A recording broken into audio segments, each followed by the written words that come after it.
mile high, but it doesn't mean we need to really focus on how do we really build these areas. Because I think all of us have seen one of the challenges of smart growth is we get too much stuff where we don't want it, and sometimes we don't get enough stuff where we want it, and it's a matter of how you design it, how you build the public support for it. And so working with Urban Land Institute, the Baltimore District Council, we've had a number of workshops over the years, and we want to take some next steps with that to figure out how do we really get the kind of development, redevelopment, revitalization we want for attractive communities and for jobs in our existing areas, in our URDLs, in the appropriate areas. You guys had to turn for them yourself on your own map that you showed.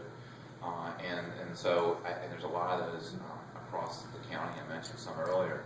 So we need to figure out at the state level through our Plan Maryland efforts how we link up with existing programs, like I said, enterprise zones, main streets, sustainable communities, and how that ties in with Baltimore County's working on, whether it's, again, areas, parts of Catonsville, parts of Route 40, the east side, and you have some examples of that already. You have some projects that have some challenges, but I think are a manifestation of some of that densification, better use of properties, and huge public investment infrastructure like Owings Mills, the metro station there, and that's been a tough project for a long time. Those are familiar with it, but the goal of what's trying to be accomplished there is vital in the state, especially in a county of Baltimore County. We don't have an acre of land to waste in Maryland. We're going to continue to be a growing state. We're going to grow by roughly 1 million people in the next 25 years. Just think what happens if all of them build on 2-acre lots and septic systems. That's going to spread out across the state very quickly in a very bad way.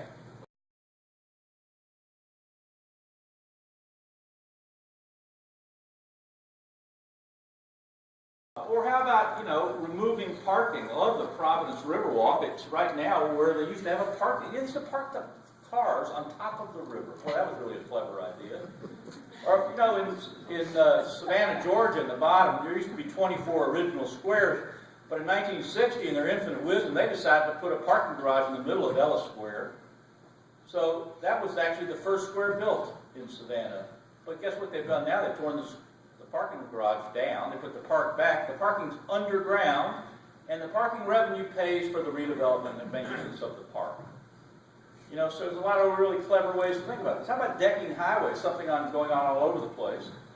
The Freeway Park in Dallas, or the Rose Kennedy Greenway on top of the Big Dig in Boston, or Riverwalk Plaza in Hartford. And all of these, in many cases, are trying to make up for a big mistake we made many years ago. We put our interstates between our rivers and our waterfronts and our cities.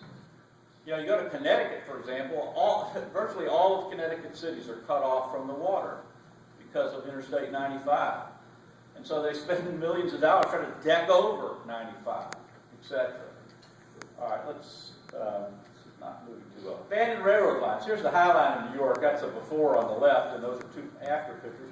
Now, the High Line is an elevated railroad line that runs 23 feet above the streets of lower Manhattan. It cost about $152 million to turn that into a world-class park. But that $152 million, by the way, ladies and gentlemen, has leveraged $2 billion in private investment directly adjacent to it just in the last 3 years. $2 billion in new investment adjacent to the High Line Park in New York City. And there are, of course, lots of urban rail trails all over the country, like the Capitol Crescent Trail in Bethesda, which goes from Georgetown, right, out through downtown Bethesda, all the way over to Silver Spring, or many other examples. It's interesting, in Japan and Korea, after World War II, they put all the freeways right on top of the rivers. And, when they took the freeway down and put the river back, you wouldn't believe how this neighborhood came back to life. So, there's a lot of places. But how about putting rooftop parks and gardens? We have examples. Think about all the big box stores. We can put a green space on top of the store.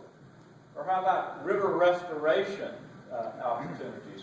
Or how about taking a landfill like they did in Virginia Beach and turning it into Mount Trashmore Park?